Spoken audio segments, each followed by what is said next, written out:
안녕하세요. 카카오 엔터프라이즈 지식그래프 팀에서 플랫폼 파트를 맡고 있는 제이스라고 합니다. 이번 세션에서는 저희 카카오 엔터프라이즈에서 만들고 있는 지식그래프 플랫폼에 대해 소개해 드리려고 합니다. 무겁지 않은 주제로 구성했으니 가벼운 마음으로 들어주시면 감사하겠습니다. 이 세션을 들으시는 분들은 이미 지식그래프가 뭔지 잘 알고 계실 테니 첫 번째로 지식그래프가 뭔지는 간단하게만 짚고 넘어가려고 하고요.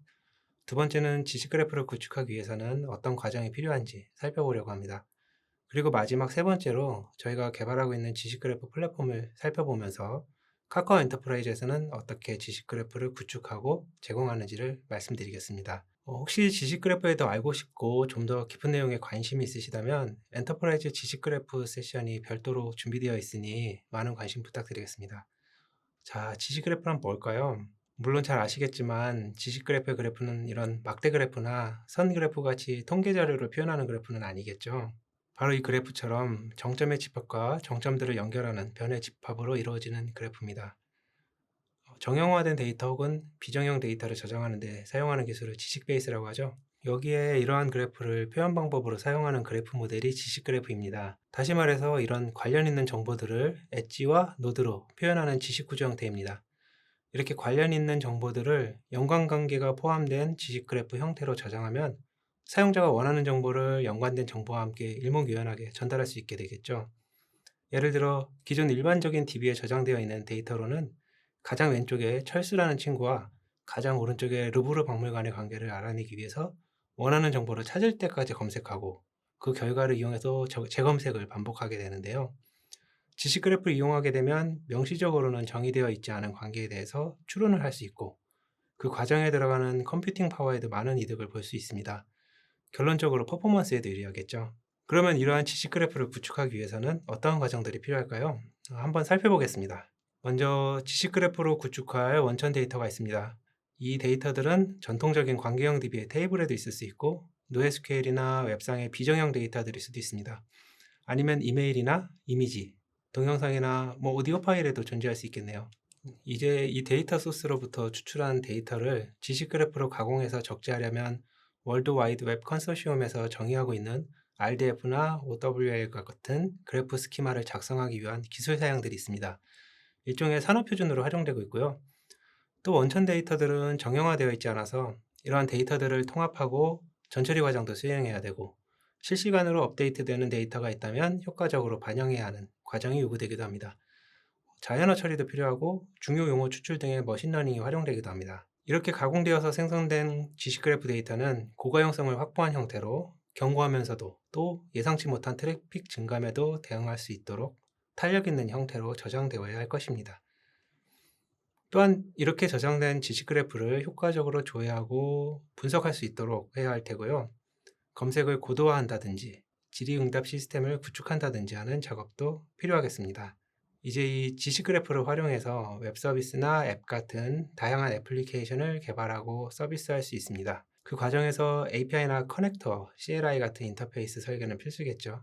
마지막으로 사용자와 사용자 그룹에 대한 권한 관리라든지 저장되는 데이터와 각 모듈 간 네트워크 전체를 아우르는 암호화 등 이 전체 아키텍처에 대한 보안도 필수입니다. 그럼 이제 저희 카카오 엔터프라이즈에서는 지식 그래프를 어떻게 구축하고 서비스하는지 알아보겠습니다. 전체 아키텍처를 아주 간략하게 그려봤습니다.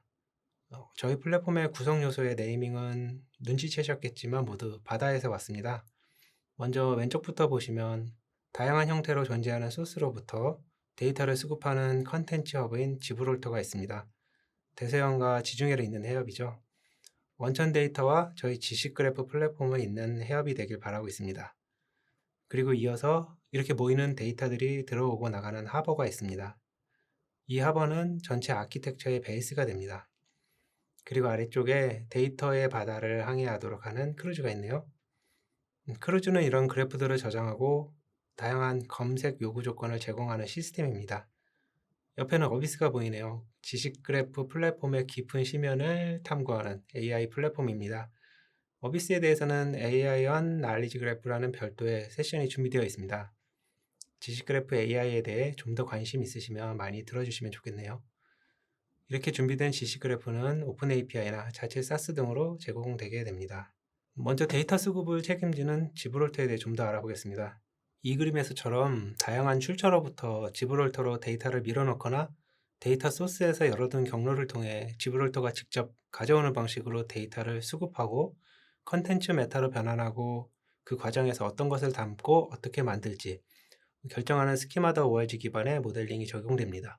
이렇게 변환된 데이터는 플랫폼 내부에 다양한 사용처로 전달되게 되고요. 지브롤터 내부는 MSA 구조에서 스프링 데이터 플로우가 스트림과 태스크 애플리케이션을 연동시켜서 관리하고 그 기반 위에서 지브롤터를 모니터링하는 도구들과 어드민 툴, 그리고 API를 제공하는 게이트웨이로 구성되어 있습니다. 실제 지브롤터의 어드민 도구를 잠시 보여드리겠습니다. 사용자 권한에 따라 볼 수 있는 메뉴가 다르긴 하겠지만 시스템 전체를 모니터링하고 기능을 트리거링하고 로그를 확인할 수 있습니다. 다음으로는 그래프들을 저장하고 다양한 검색 요구 조건을 제공하는 시스템인 크루즈입니다. 저희는 크루즈라는 그래프 기반 검색 시스템을 자체적으로 개발하여 적용하였습니다. 왜냐하면 기존에 존재하는 트리플 스토어는 추론의 강점을 가지고 있지만 분석에는 한계가 좀 있습니다. 반면에 그래프DB들은 분석에 강점을 가지지만 검색 가중치를 부여한다거나 검색 결과 하이라이트 등 다양한 검색 요구 조건을 반영하기에는 어려움이 좀 있었습니다. 저희 크루즈는 OLTP, 즉 대량의 실시간 사용자 검색 요청에 대응할 수 있고 다양한 검색 형태도 제공을 합니다. 그리고 OLAP, 즉 분석을 위한 애그리게이션 API도 지원하면서 RDFS 수준의 리즈닝을 제공하기도 합니다. 크루즈 내부는 그래프 데이터를 쿼리하는 QL과 검색과 설정, 엔티티 조회를 담당하는 QA 서버가 있고 QA에서 사용되는 패턴 데이터를 통합 관리하는 QA 패턴, 업데이트를 관리하는 업데이트 API 모듈, 엔티티를 관리하는 엔티티 API 등 여러 API 모듈들과 크루즈를 통합 관리하는 어드민으로 구성되어 있습니다. 실제 동작 중인 크루즈의 어드민 UI입니다. 참고로 중요한 지표들은 모자이크 처리되어 있는 점 양해 부탁드립니다.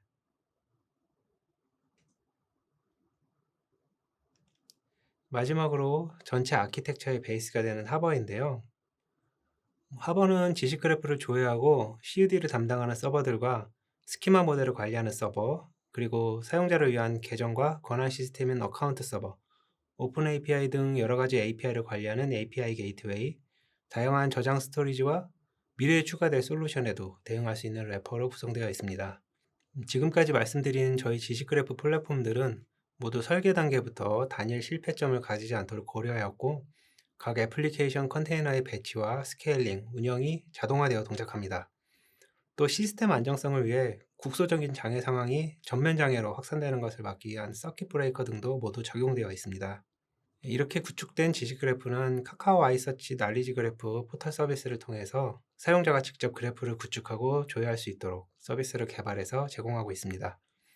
저희 세션을 들으시는 분들께서는 미리 경험해 보실 수 있도록 데모 사이트를 준비했습니다. 포털 서비스의 조회 메뉴 화면인데요. 조회는 원하는 키워드를 통해서 엔티티를 직접 검색하고 상세 내용을 볼 수도 있습니다. 여기서는 검색 결과가 테이블 형태로 보여지고 있습니다. 다음과 같이 검색 결과를 시각화해서 일목요연하게 볼 수 있는 기능도 제공하고 있습니다.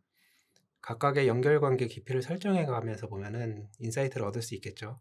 물론 단순 키워드 검색뿐 아니라 쿼리를 통해서 원하는 조건을 직접 구성해서 조회할 수도 있습니다. 왼쪽의 쿼리는 제이스라는 이름의 카카오워크 유저에 트로이라는 이름의 프로퍼티가 일치하는 사용자를 모두 검색하는 쿼리인데요. 저희가 제공하는 기능 중에는 쿼리를 직접 타이핑하지 않고 오른쪽 이미지처럼 그래픽 유저 인터페이스를 제공하기도 하는데요. 쿼리 결과를 시각화하는 것을 넘어서서 쿼리 자체를 시각화할 수 있도록 하고 있습니다. 즉, 쿼리 컨트롤들을 화면상에 자유자재로 배치함으로써 이 지리 구조 자체를 한눈에 볼 수 있고 그 결과도 시각화해서 보여줍니다. 물론 쿼리 텍스트를 타이핑하면 자동으로 시각화에 변환하는 기능도 준비하고 있습니다. 마지막으로 플랫폼은 물론 보안이 중요합니다. 엔터프라이즈 플랫폼은 특히 그러한데요. 저희 지식그래프 플랫폼은 인그레스로 접근되는 모든 외부 통신을 TLSI 인증서로 암호화하고 있고 쿠버네티스 서트 매니저를 활용해서 서버 간 통신 또한 모두 TLS를 적용하고 있습니다. 내부적으로 사용 중인 MySQL이나 일레스틱서치 등의 저장소들도 모두 암호화하고 있고 사용자나 고객사들이 각자 자신만의 키를 가지는 기능도 제공해서 유저 각각의 시스템 암호화도 가능합니다.